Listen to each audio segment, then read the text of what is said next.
ആഹാ, എത്തിയോ? സാധാരണ അന്നദാനത്തിന് എഴുതി പണമടച്ചവരാരും ആ കർമ്മം നിർവഹിക്കാൻ വരാറില്ല. ഇന്ന് വരാൻ പറ്റുമെന്ന് ഞങ്ങളും കരുതിയതല്ല തിരുമേനി. പിന്നെ പെട്ടെന്ന് ഇങ്ങോട്ട് പോരാൻ തീരുമാനിച്ചു. അതെന്തായാലും നന്നായിട്ടോ. അന്നദാനത്തിന് പണം കൊടുത്താൽ മാത്രം പോരാ. ഭജനയിരിക്കുന്നവർക്ക് നേർച്ചക്കാർ തന്നെ അവരുടെ കൈകൊണ്ട് വിളമ്പി കൊടുത്താൽ ദേവിയുടെ അനുഗ്രഹം കൂടും. തിരുമേനി, പൂജയ്ക്കുള്ള സാധനങ്ങൾ. പൂജയും പാർവതി ബിൽഡേഴ്സ് എന്ന പേരിൽ നടത്തിയാൽ മതി തിരുമേനി. ആ ശരി, ചെയ്തേക്കാം. ഭഗവതി, നീ നൽകുന്ന എല്ലാ അനുഗ്രഹങ്ങൾക്കും നന്ദിയുണ്ടേ. ഗൗതമനെ കാത്തോളണേ.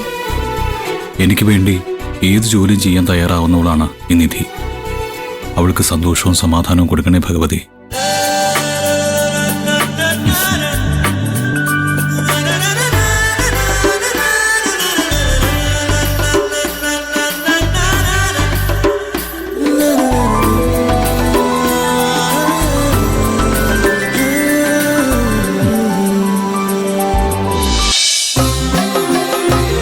അന്നദാനത്തിന് സമയമായിട്ടുണ്ട്.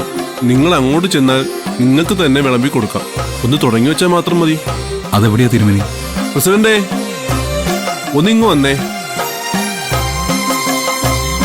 എന്താ തിരുമേനി? ഇന്നത്തെ അന്നദാനത്തിന് രസീത് എഴുതിയിരിക്കുന്നത് ഇവരാണ്. ഇവരെ കൊണ്ട് ചെന്ന് ആ ചടങ്ങൊന്ന് തുടങ്ങി വെക്കണം. ആ, അതെന്തായാലും നന്നായി.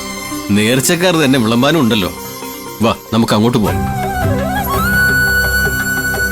ഇവിടെ 7 ദിവസം ഭജന ഇരുന്ന് പ്രാർത്ഥിക്കാനായ ആൾക്കാർ വരും. കൂടുതലും അന്നദാനത്തിനുള്ളവര് ഭജനക്കാരാണ്. മിക്കവാറും ഒക്കെ അന്നദാനത്തിന് നേർച്ച കാണും. ഭക്ഷണം 2 നേരേ ഉള്ളൂ. രാവിലെ അവര് അമ്പലത്തിലെ പായസവും മറ്റുമൊക്കെ കഴിക്കും. ഉച്ചയ്ക്ക് കുറച്ച് നേരത്തെ അങ്ങ് വിളമ്പും. രാത്രിയിലും ഉണ്ടാവും.